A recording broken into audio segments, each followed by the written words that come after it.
Tumataas po ang banta ng invasive meningococcal disease o IMD, hindi lang sa ating bansa kundi sa iba pang panig ng mundo. Ito po ay maaring mauwi sa sepsis at meningitis kapag napabayaan. Yan po mismo ang ating pag-uusapan ngayong umaga.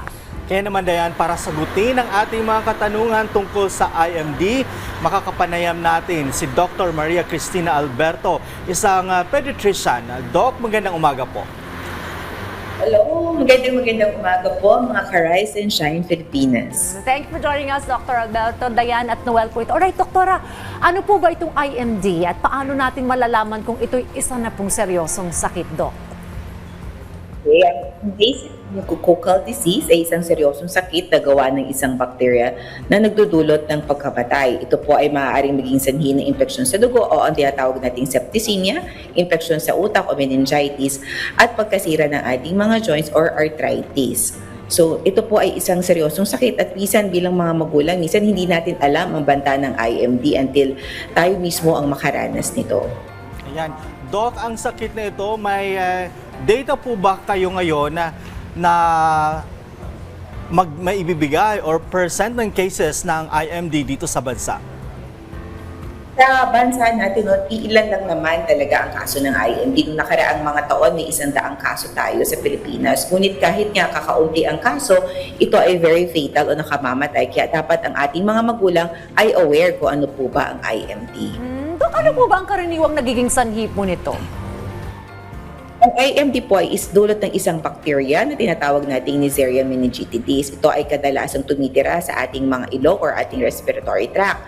Sa mga malulusog na individual, ito ay maaaring walang simptomas. Ngunit may mga ilang tao, lalo na po yung mahihina ang resistensya, na ito ay magdulot ng severe infection. At ang paulit-ulit nga natin sinasabi, disability at pagkamatay gawa ng IMD. Doc, gaano ba kalaki ang panganib na maaring maidulot ng IMD? Ang IMD po ay maaaring magdulot ng pagkamatay sa 8 to 15% ng mga tao na maaapektuhan nito. At doon naman sa mga mabubuhay gawa ng sakit ay maaari din po magkaroon ng disability. May mga ibang tao po na nagkakaroon ng invasive meningococcal disease na nagkakaroon ng amputation o yung pagkaputol ng mga binti or ng mga limbs dahil sa severe infection na dulot nito. Alright, Doktora, paano po ba ito kumakalat? Through close contact po ba? Opo, ang IMD po ay nakukuha sa droplet spread or ibig sabihin po yung ating respiratory droplets. No? Pag tayo ay umuubo, pag tayo po ay nakikipaghalikan sa tao na carrier ng meningococcus, or sometimes po kapag syempre katabi natin sa natutulog or close contact within the community, yan po ang nagdudulot or pangunahing sanhi ng invasive meningococcal disease. Ayan, so gaano ba ito katagal bago magpakita ang sintomas? Pagkatapos natin ma-acquire yung bacteria, may average incubation period ba ito, Doc? Ang average incubation period ay 2 to 10 days, pero minsan as early as 4 days ay maaari na magkaroon ng manifestasyon or simptomas ang pasyente na apektado ng Neisseria meningitidis.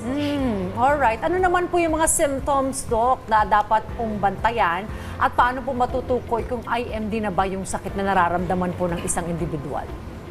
Okay, so ang sintomas po ng IMD ay kaparehas lang ng napakadaming sakit, kaya dapat very alert po tayo sa mga kakaibang sintomas. Una sa lahat, ang IMD po ay may lagnat. So dahil po ito ay nakakaapekto kadalasan sa utak, magdudulot din po ito ng matinding sakit ng ulo, photophobia or pagkasila or takot sa maliwanag, no? Nagkakaroon din po minsan ng phonophobia or minsan ayaw natin ng malakas na mga tunog. Nagkakaroon din po ito ng stiffness of the neck or rigidity ng leeg. Tapos ito po ay nagdudulot ng panghihina, matinding sakit sa muscle. Minsan po kapag ito po ay nagkakaroon ng septicemia or pagkalat sa dugo ay nagkakaroon po tayo ng mga petechial rashes or maliliit na rashes na kulay purple po yan. So dapat ang mga nanay mapagbantay po dyan. Pagkatapos po ang maliliit na rashes na to ay nagkakaroon ng paglapad o nagkakaroon ng purpuric rashes. At minsan din po ay nagkakaroon ng pamamaga ng puso. Kaya po natural nagkakaroon ng pagsakit ng dibdib at ang maraming organo po ng katawan ay maaari din po maapektuhan. Minsan ito po ay nagdudulot din ng pagkamatay or gangrene ng ating mga limbs at paa, kamay at nagdudulot minsan ng amputation nga po ng ating mga bahagi ng katawan na nawawalan ng blood supply. So napakadami pong senyales, kaya po kung hindi natin alam at tayo po may mga red flags or danger signs, ay mas mabuti po na tubungo sa ating pinakamalapit na doktor. Ayan, Doc, paano po ba natin ito maaaring maiwasan? May mga bakuna bang available o ibang paraan para mag-ingat? Sa lahat, para makaiwas, dapat panatiliin natin ang ating magandang kalusugan. Ano po?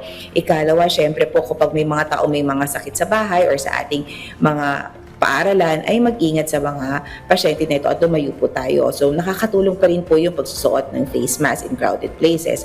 Ikatlo, syempre, importante po yung hand washing para maproteksyon na tayo sa sakit. At ikaapat, yung sinasabi nga nating pagbabakuna. As early as 2 months old, ay maaari na po magpabakuna laban sa Neisseria meningitis. So, prevention po, lagi, Ruel and Dayan ang pinaka-importante para maiwasan po ang ating Neisseria meningitis. Maraming salamat po, Doc Tina, sa mga detaling ibinahagi ninyo sa amin tungkol sa invasive meningococcal disease. Magpabakuna na po at mag-ingat laban sa IMD. Thank you, Doc Tina.